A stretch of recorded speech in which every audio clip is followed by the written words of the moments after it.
ஏழரை சனி அஷ்டம சனி அப்படின்னா என்ன? ஏழரை சனினா சந்திரன் ராசி மண்டலத்தில் எங்கே இருக்காரோ அதுதான் நம்ம ராசி. சந்திரன் நம்ம மைண்டு. அந்த சந்திரன் அந்த மைண்டை வந்து சனி பிடிச்சார் அப்படின்னா அதுதான் ஏழரை சனி. சனியுடைய நேச்சர் இதெல்லாம் பற்றி பல தடவை பேசியிருக்கோம்.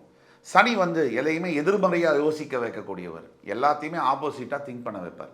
அப்போ சந்திரனை வந்து சனி பிடிச்சிட்டார் அப்படின்னா இது எப்படின்னு நான் சொல்கிறேன், உங்களுக்கு புரிகிற மாதிரி சொல்கிறேன். அதாவது ஒரு கம்பெனியில் சிஇஓ இருக்கார். அவர் மிகப்பெரிய ஒரு படிப்பு படிச்சிருக்கார். MBA from one of the premier இன்ஸ்டியூட்ஸ்லாம் படிச்சிருக்காரு. வெளிநாட்டிலலாம் வேலை பார்த்துருக்காரு. அவருடைய மைண்டை வந்து சனி வந்து பிடிச்சிட்டாருன்னா முடிஞ்சது கதை. சாதாரண கிளர்க்கு செய்யக்கூடிய வேலையை கூட செய்ய முடியாத ஒரு ஆளாக அவர் மாறிடுவார். இதுதான் கிரகங்கள், நவகிரகங்கள், தெய்வம், இறைவன் செய்யக்கூடிய விந்தை. இந்த மைண்ட் என்னன்னா கச்சன்னு ஆயிரும்.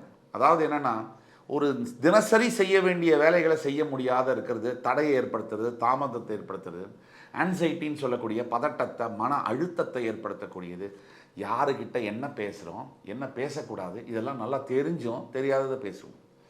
வம்பு வழக்கில் போய் மாட்டிக்குவோம். இதெல்லாம் தான் ஏழரை சனின்னு சொல்கிறோம். ஏழரை சனினா மைண்டை சனி பிடிக்கக்கூடியது. அப்படின்னா மைண்டு டோட்டல் ஸ்விட்ச் ஆஃப் ஆகிடும். அஷ்டம சனின்னா என்ன? ராசியுடைய 8ஆம் இடத்துக்கு சனி வந்துட்டா அது அஷ்டம சனின்னு சொல்கிறோம்.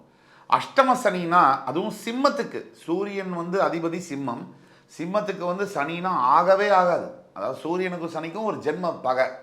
அப்படிப்பட்ட சனி வந்து 8ஆம் இடத்துல வந்து உட்கார்ந்தார்னா எப்போவுமே நல்லா புரிஞ்சுக்கோங்க. நம்ம வந்து நம்ம சேனலில் வந்து பெரிய விஷயம் என்னென்னா நம்ம உண்மையை வந்து அப்படியே ஒளிப்படையாக பேசுவோம். எதையுமே வந்து மறைக்கிறது கிடையாது.